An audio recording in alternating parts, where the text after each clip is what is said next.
எங்களுக்கு லயத்தை கிராமமாக்க தேவையில்ல, எங்களுக்கு தோட்டங்கள்ல கொஞ்சம் ஆளுக்கு 2 ஏக்கராவது 3 ஏக்கராவது தாங்க.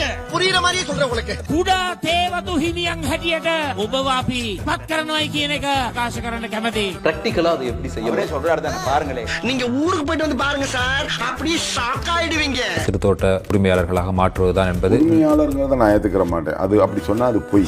ஒரு நாளும் 2 ஏக்கர் காணியை நம்மளுக்கு பிரிச்சு கொடுக்கறதுக்கு சிங்கள மக்கள் ஏத்துக்கொள்ள மாட்டாங்க, சிங்கள பாலிட்டிஷியனும் ஏத்துக்க மாட்டாங்க. கூட்டு குடும்பத்திற்குள் குழப்பம் வரலாமா? කුඩා තේවතු හිමියන් காணி உரிமை உள்ளவரெல்லாம் பாத்துரும். உரிமையாளர்ங்கிறத நான் ஏத்துக்கிற மாட்டேன். அது அப்படி சொன்னா அது பொய்.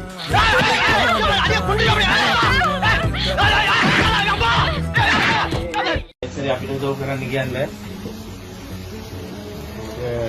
ඒ කියන්නේ අපි නම් ජයත තමයි ඇයි ඒ වෙන්නේ ඇයි කියන්නේ හේතුව මොකක්ද? ඔව් කරලා ගන්න තමයි හේතුව මොකක්ද?